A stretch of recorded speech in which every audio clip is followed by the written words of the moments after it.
Because the goodbye rarely starts when you think it does. Right now, a lot of men feel something is off, but they can't name it. Not anger, not distance, just a quiet shift in how she looks at you. Here's the part most people misread. When many women leave a relationship, the leaving usually began earlier, not with cheating, with preparing. This is for men who sense a change but can't prove it. If you're looking for comfort, this isn't for you. If you want clarity that costs something, stay. The pattern is simple. She doesn't let go of one branch until her hand closes on another. If she hasn't left yet, it's often because the next option hasn't fully locked in.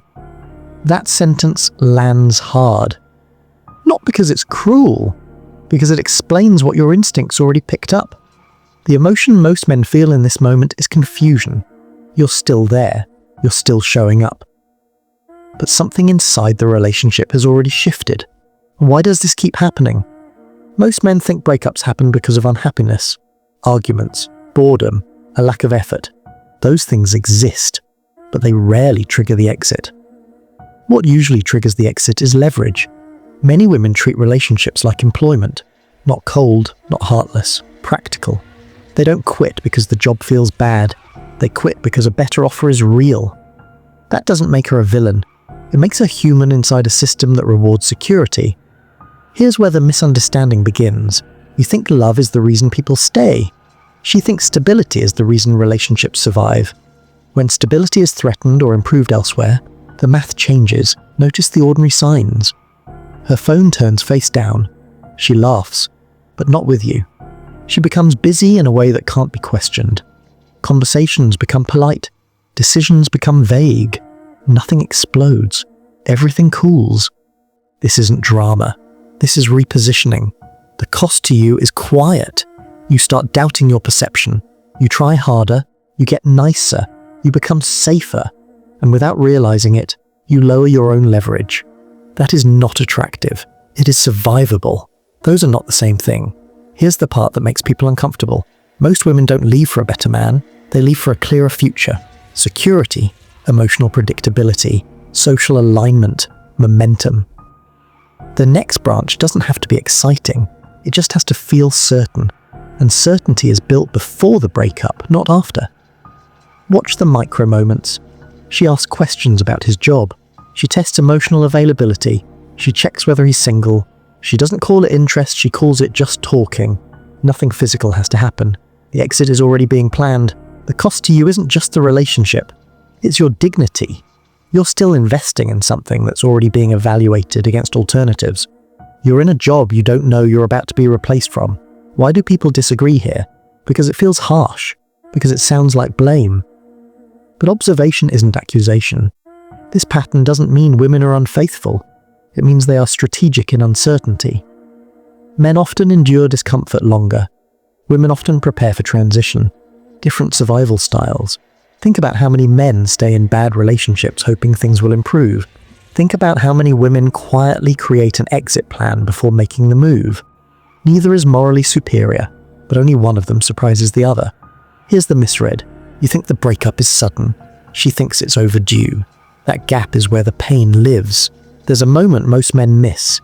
The emotional withdrawal doesn't start when she meets someone new. It starts when she stops believing the current relationship will protect her future. That future can be money, status, lifestyle, emotional safety, or simply not feeling alone at 35. The system that shapes this is subtle. Social pressure, media narratives, the quiet fear of choosing wrong, the message that security is the real romance. No villain, just incentives. And incentives change behavior. Here's a grounding truth. Not every woman does this, but enough do that ignoring the pattern becomes costly. Now look at the cost that follows you after the breakup. You replay every moment. You search for the exact mistake. You try to fix the past in your head. But the real shift happened before you were invited into it. You weren't competing in the same game. You were maintaining a relationship. She was evaluating a future. This is where identity takes a hit.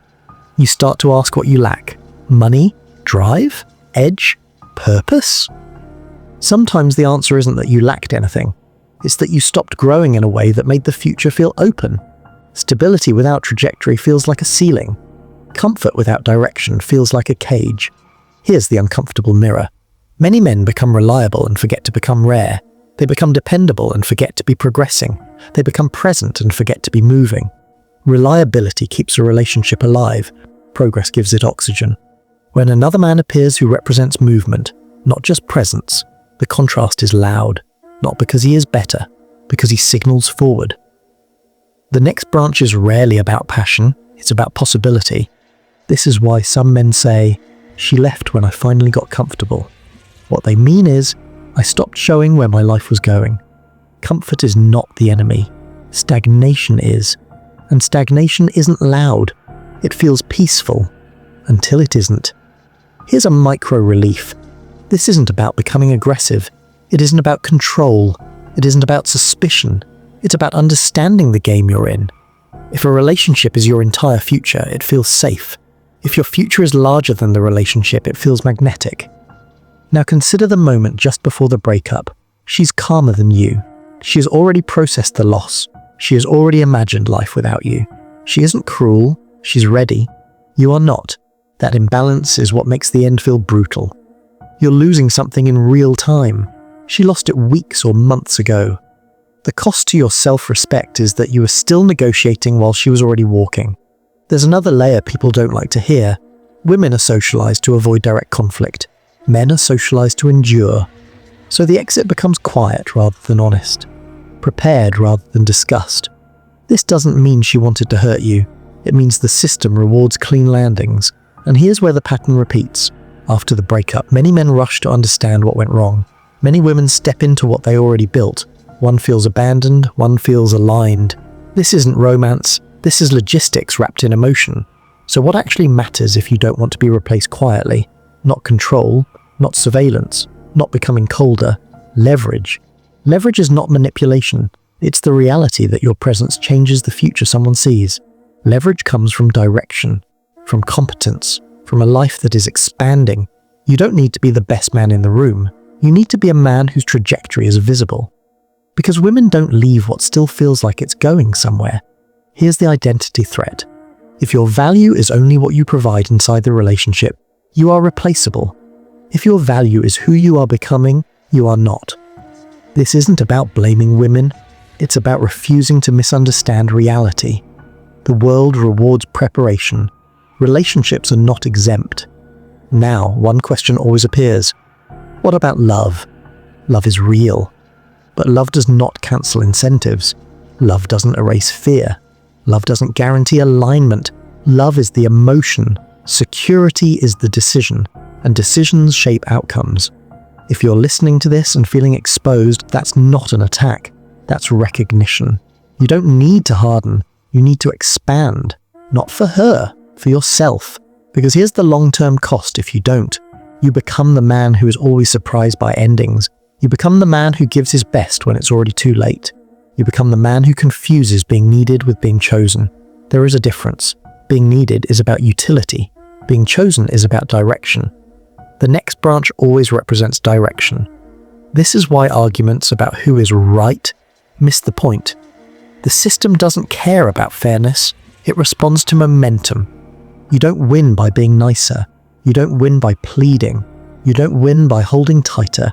You win by becoming someone whose future is compelling. And that's the part nobody can take from you.